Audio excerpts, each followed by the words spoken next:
BBOR, Black Box Online Radio, coming to you from West Virginia.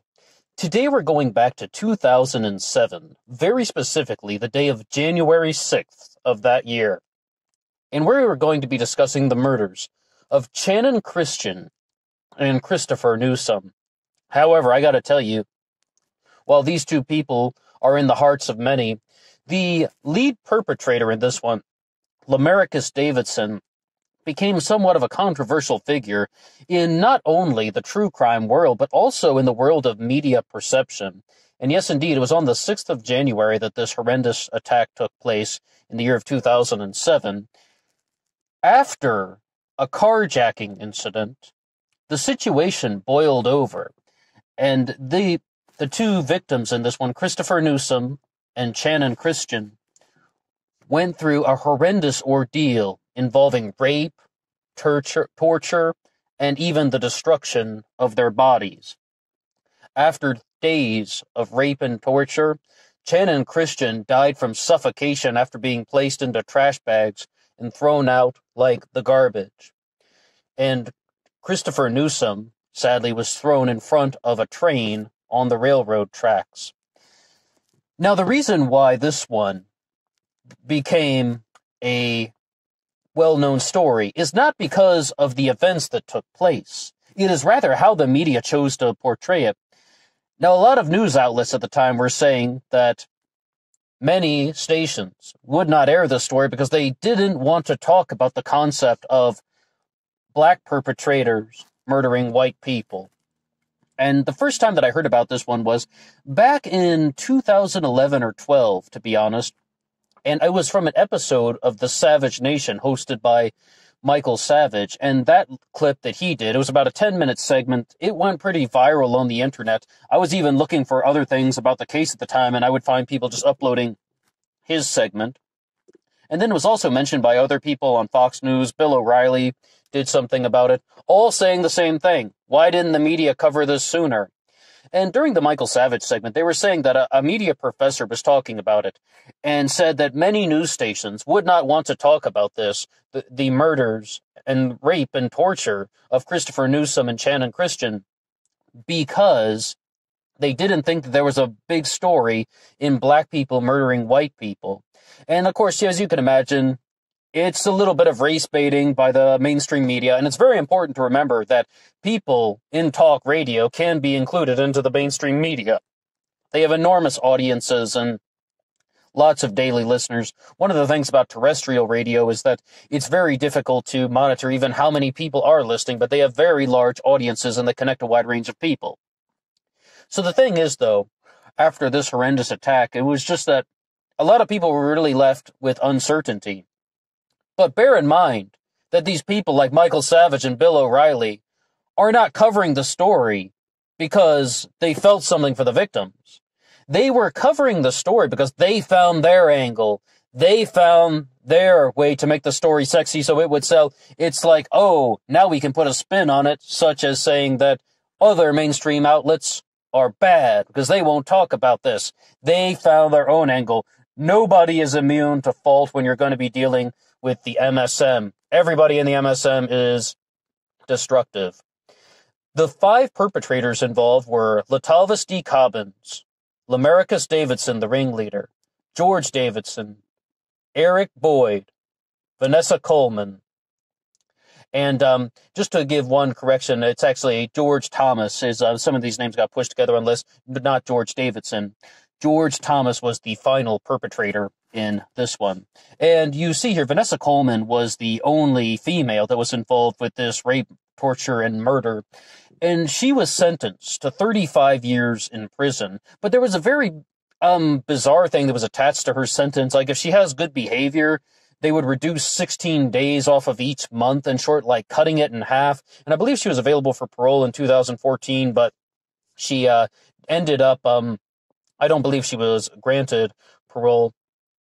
But you see, though, the perpetrator, Lemaricus Davidson, is someone who, when I say he took some controversial issues, his defense tried to portray him as the victim of sexual abuse. Now, I hope I'm getting some of these things right, so you got to bear with me because I saw some video clips about this in maybe 2012 when they were talking about the case and these events were happening. I was trying to find those same video clips, but it's been a while. Perhaps they were even taken down. We got onto this one because I was going to talk about this case today, no matter what. But I found a podcast last night from something that I had never checked out before. It was, I believe it was called something like Babecast. I found it on radio.com. And they were interviewing someone who was a prison guard, talking about prison life.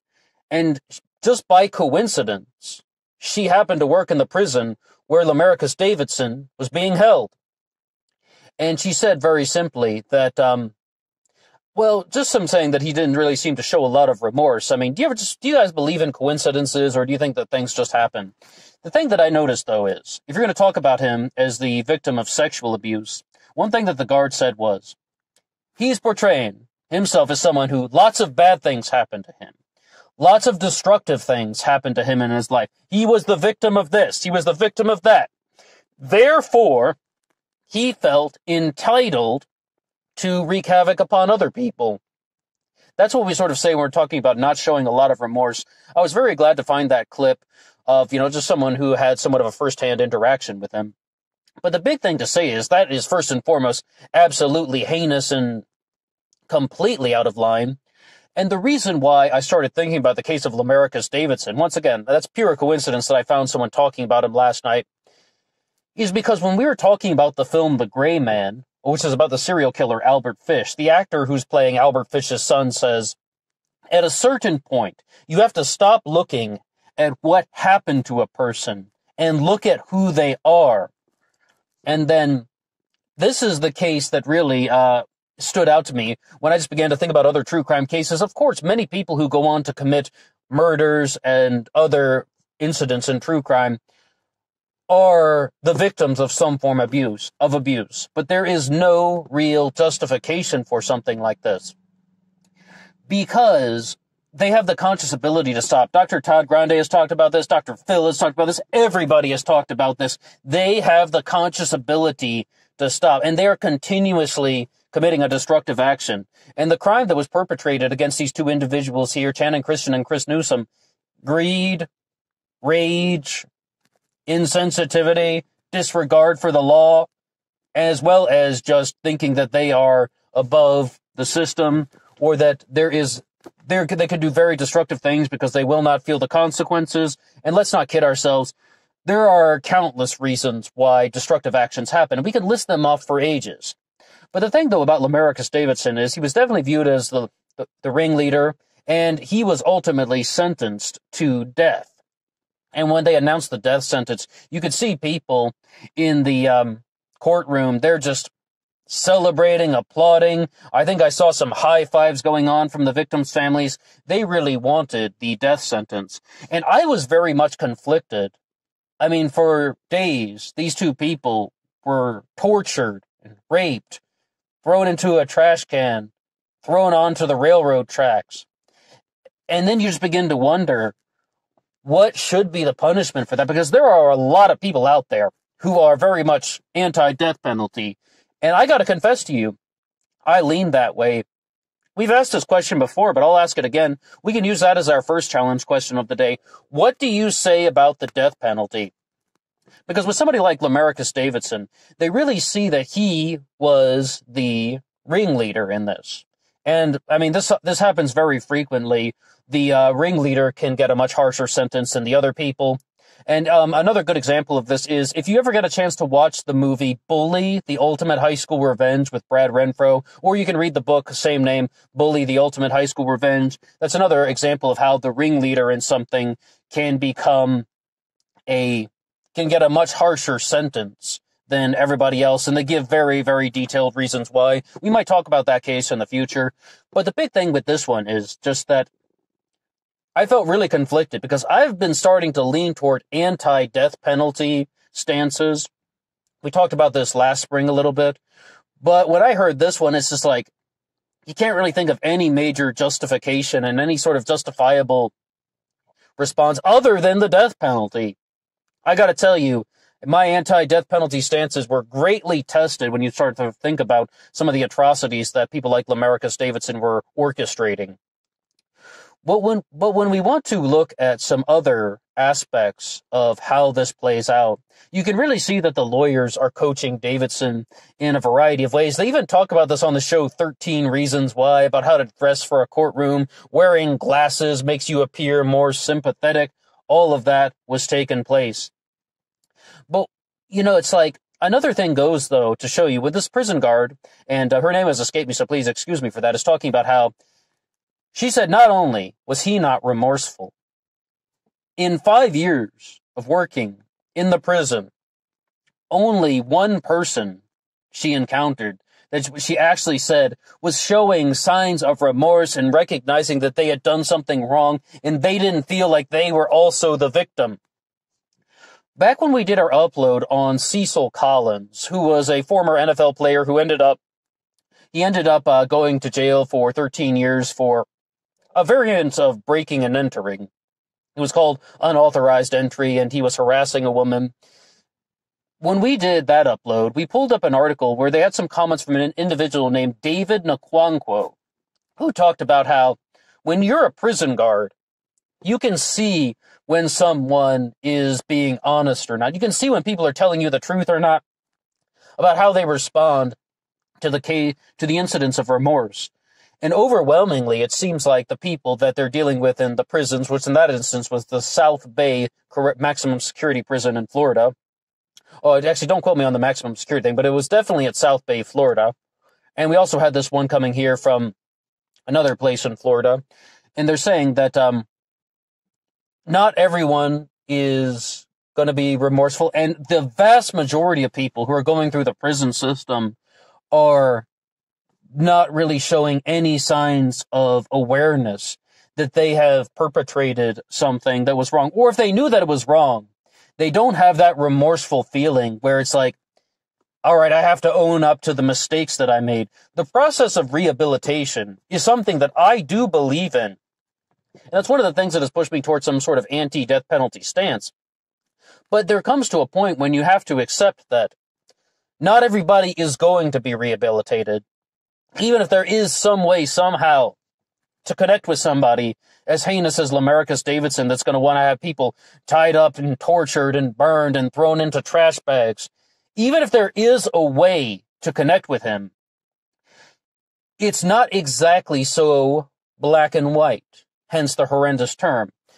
But it's more about how, for the whole population of the United States of America, how on earth would you implement some method like that? And I'm not necessarily saying that I've completely taken on a death penalty stance, but the reasons why people are pro-death penalty, and I was pro-death penalty for many years, was because some people are beyond the point of rehabilitation, and it doesn't mean that some way, somehow, this person could be fixed. It's more about how they are doing nothing but bringing destruction upon the people around them, including the prison guards and the staffers at the correctional facility. When you see things like Henry Hodges, who has to be filmed at all times when he's out of his cell, just so they can show how he is abusing them and that the force that was used on him was justified, you really begin to see that this person is almost too destructive to even keep in a prison. But what I would say about this particular case is that that's all been tested. And I don't have a perfect answer for you about the death penalty. I do believe, though, that rehabilitation can happen, but it has to be done in a very specific way. And sometimes we don't always know what that way is. Although I'm all about striving toward the ideal.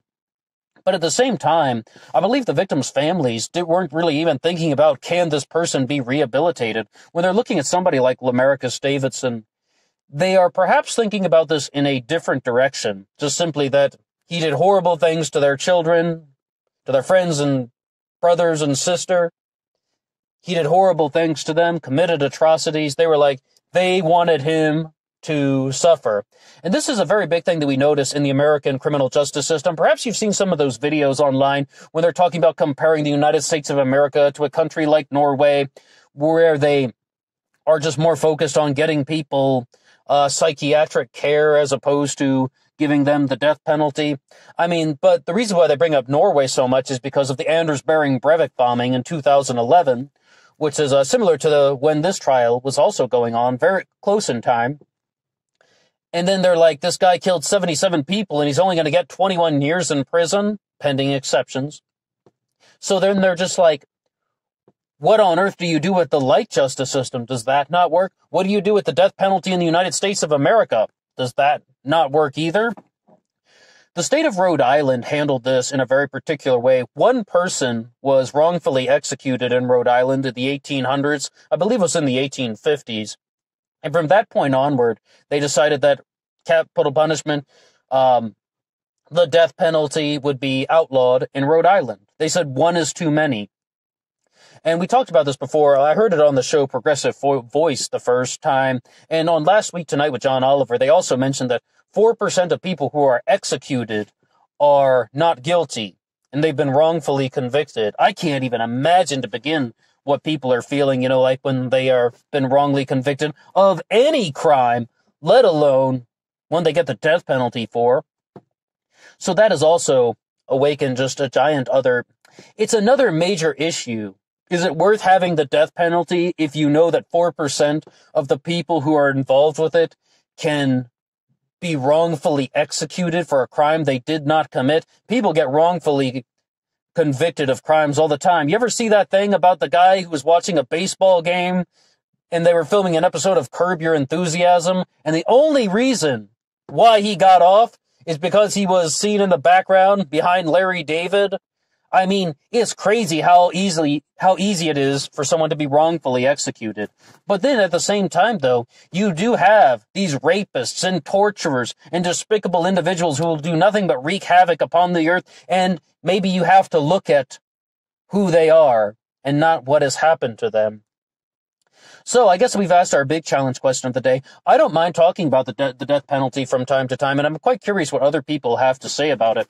And as I mentioned, though, it is quite typical for the ringleader to get a harsher sentence than some of the other people, and the 5 perpetrators in this one were all battling around how they had they were all getting different sentences, and of course they're trying to say that they've been treated unfairly. It's very typical things that happen, and defense attorneys encourage that, but I would be very curious what you have to say about the death penalty, or if you want to weigh in on the case of Lemaricus Davidson as well, please drop any comments you have in the section below. If you like this upload, you can hit the like button, and if you haven't subscribed yet, you're welcome to do so. But most importantly, please drop something below in the comments section so we can discuss a little bit more. That's all for me now. Until next time.